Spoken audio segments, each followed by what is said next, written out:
앞에서 자바스크립트의 자료형에 대해서 배웠습니다. 자료형은 데이터를 정해진 유형으로 변수에 저장하기 위해서 사용하는데, 이렇게 선언된 변수를 이용해서 다양한 연산을 할 수 있습니다. 이때 연산을 하기 위해서 사용하는 것을 연산자라고 하며, 영어로는 오퍼레이터라고 부릅니다. 지금부터는 자바스크립트의 연산자에 대해서 배워보도록 하겠습니다. 먼저 가장 기본적인 연산자로 대입 연산자가 있습니다. 영어로는 assignment operator라고 부릅니다. 대입 연산자는 말 그대로 변수의 값을 대입하기 위해 사용하는 연산자입니다. 기호로는 우리가 흔히 equal이라고 부르는 는 기호를 사용합니다. 수학만 공부하다가 프로그래밍을 처음 접하는 분은 이 대입 연산자의 작동 방식에 약간 혼란을 겪는 경우가 있습니다. 대입 연산자는 항상 오른쪽에서 왼쪽 방향으로 흐름이 흘러갑니다. 따라서 수학에서의 이퀄과는 그 의미가 다르다고 볼 수 있습니다. 이퀄의 오른쪽에 있는 값을 이퀄의 왼쪽에 대입시킨다고 해석하면 됩니다. 실제 대입 연산자를 사용하는 예제 코드를 보도록 하겠습니다. 이 코드에서는 a와 b 두 개의 변수를 각각 10과 20이라는 값으로 선언을 했고요. 여기서 대입 연산자를 사용해서 a에는 10이라는 값을, b에는 20이라는 값을 대입을 시켜줬습니다. 그래서 실제로 각 변수를 출력을 해보면 10과 20이라는 값이 출력이 되는 것을 확인을 할 수가 있습니다. 다음은 가장 기본적인 연산자인 사칙 연산자가 있습니다. 사칙 연산은 우리가 흔히 알고 있는 덧셈, 뺄셈, 곱셈, 그리고 나눗셈을 의미합니다. 그리고 추가적으로 나눗셈의 나머지를 구하는 연산자와 지수 연산자가 있습니다. 이러한 연산자들을 통칭해서 산술 연산자라고 부릅니다. 영어로는 arithmetic operators라고 부릅니다. 이 코드는 자바스크립트에서 산술 연산자를 사용한 예제입니다. 먼저 a와 b 두 개의 변수를 각각 2와 4라는 값으로 선언을 했고요. 그 다음에 각각 산술 연산을 한 결과들을 출력을 하고 있습니다. 먼저 네 번째 줄에 a 더하기 b는 당연히 2 더하기 4이기 때문에 6이 나올 것이고요. 그 다음에 일곱 번째 줄에서는 a 마이너스 b 2 빼기 4가 되기 때문에 마이너스 2가 출력이 됩니다. 그리고 열 번째 줄에서는 곱셈 연산이기 때문에 8이 나오고 13번째 줄에서는 나눗셈이기 때문에 2 나누기 4의 결과인 0.5가 출력이 됩니다. 그리고 16번째 줄에서는 나머지를 구하는 연산자인데 기호로는 퍼센트를 사용을 합니다. 그래서 2를 4로 나눈 나머지이기 때문에 결과는 2가 되겠죠. 그리고 마지막으로 19번째 줄에서는 지수 연산자를 사용을 하고 있는데 여기에서는 2를 4번 곱한 16이 결과로 출력이 되는 것을 볼 수 있습니다. 산술 연산자는 대입 연산자와 함께 사용되는 경우가 많습니다. 그래서 이 둘을 합쳐서 간편하게 쓸 수 있도록 만든 대입 연산자들이 있습니다. 이 예제 코드를 한번 보도록 하겠습니다. 여기서는 a는 2, b는 4라는 값으로 변수를 두 개를 선언을 했고 그 다음에 네 번째 줄에 보면 a 플러스 equal b가 나옵니다. 이것의 의미는 a와 b를 더한 값을 다시 a에 대입을 하겠다는 뜻입니다.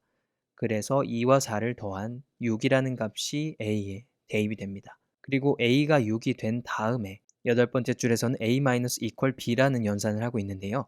이것은 마찬가지로 a-b의 값을 다시 a에 대입을 하겠다는 뜻입니다. 그래서 앞에서 a가 6이 됐기 때문에 6 빼기 4의 결과인 2가 다시 a에 대입이 됩니다. 그리고 12번째 줄에서는 a 별표 equal b라는 연산을 하고 있는데요. 이것은 a와 b를 곱한 값을 a에 대입을 하겠다는 뜻입니다. 그래서 앞에서 a가 2가 됐기 때문에 2 곱하기 4의 결과인 8이 다시 a에 대입이 됩니다. 마지막으로 16번째 줄에서는 a와 b를 나눈 결과를 다시 a에 대입을 하게 되는데요.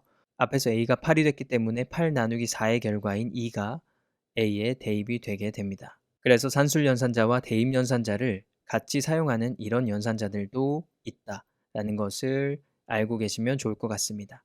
산술 연산자만으로도 기본적인 연산은 대부분 가능합니다. 하지만 편의를 위해서 추가로 변수의 값을 증가, 감소시키기 위한 연산자들도 제공합니다. 증가 연산자와 감소 연산자가 바로 그것인데 기호로는 플러스 플러스와 마이너스 마이너스를 사용합니다. 증감 연산자는 사용하는 순서가 굉장히 중요합니다. 증감 연산자를 변수의 뒤에 붙이는 방식을 포스트픽스 방식이라고 하고 변수의 앞에 붙이는 방식을 프리픽스 방식이라고 합니다. 영어에서 포스트는 뒤를 의미하고 프리는 앞을 의미하기 때문에 이렇게 기억하면 쉽습니다. 포스트픽스 방식으로 변수의 뒤에 증감 연산자를 붙이게 되면 먼저 증감 전의 값을 반환하고 이후에 변수의 값이 증감됩니다. 반대로 프리픽스 방식으로 변수의 앞에 증감 연산자를 붙이게 되면 먼저 변수의 값을 증감시키고 이후에 증감된 변수의 값을 반환합니다. 이 예제 코드를 한번 보도록 하겠습니다. 여기서 a라는 변수는 1이라는 값을 갖고 있습니다. 그리고 b라는 변수에는 a++라는 값을 대입을 하죠. 자, 여기서는 포스트픽스 방식을 사용했기 때문에 먼저 b라는 변수에 1이 대입이 되고 그 다음에 a라는 변수의 값은 1 증가해서 2가 됩니다. 그래서 결과를 출력을 해보면 a의 값은 2가 되고 b의 값은 1이 나오는 것을 볼 수가 있죠. 그 다음에 c와 d라는 변수가 나오는데 이것은 방금 전과 비슷하지만 프리픽스 방식을 사용한 것입니다. 여기서 c의 값은 1이고 d의 값은 플러스 c이기 때문에 c의 값을 1 증가시킨 값인 2라는 값을 d에 대입을 하게 됩니다. 그리고 c는 증가된 상태로 2라는 값으로 존재를 하겠죠. 그래서 이 결과를 출력을 해보면 c와 d 모두 2라는 값이 나오는 것을 볼 수 있습니다. 증감 연산자는 아주 많이 사용하지는 않지만 사용할 경우에는 꼭 연산자를 변수에 붙여야 하는 순서에 유의하기 바랍니다.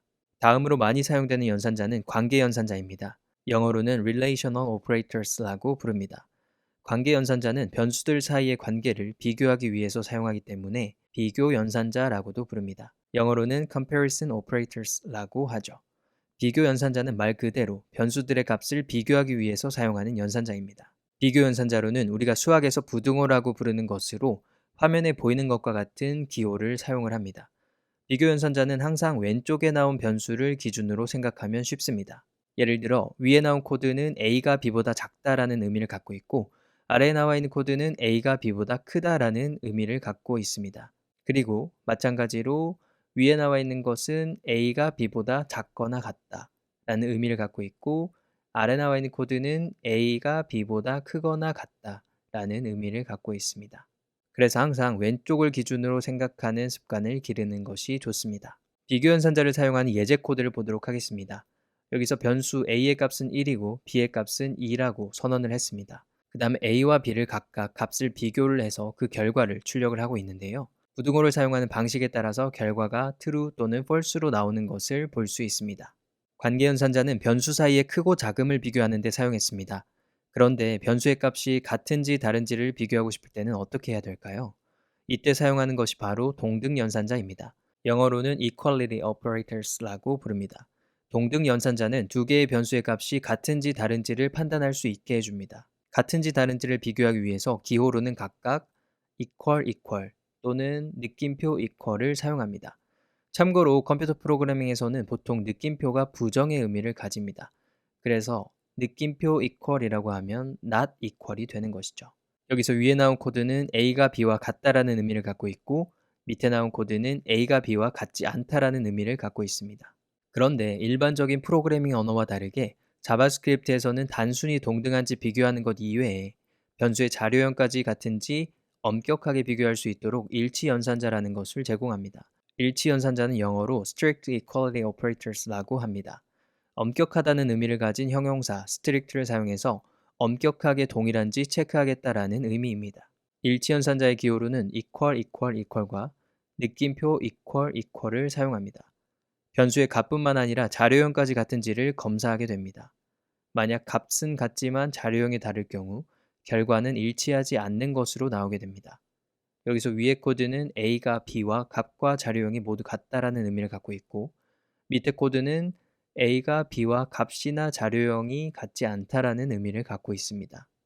동등연산자와 일치연산자를 사용하는 예제 코드를 보도록 하겠습니다. 위 예제 코드에서 변수 a의 자료형은 넘버이고 b의 자료형은 string입니다.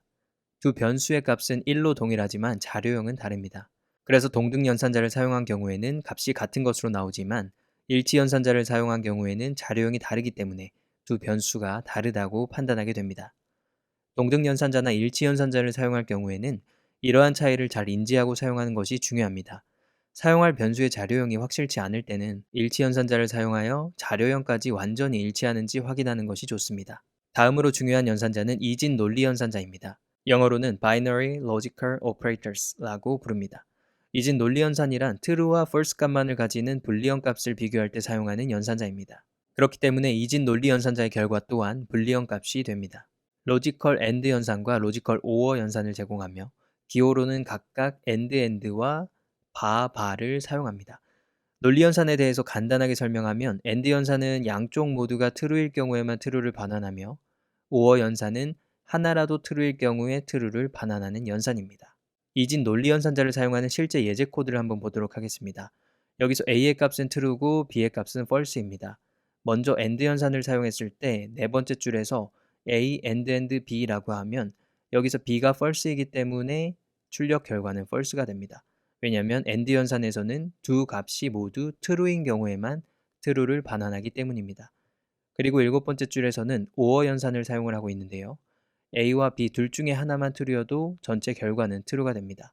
그래서 A가 true이기 때문에 결과가 true로 나오는 것을 볼 수 있습니다. 마지막으로 배울 연산자는 조건부 연산자입니다. 영어로는 conditional operator라고 부릅니다.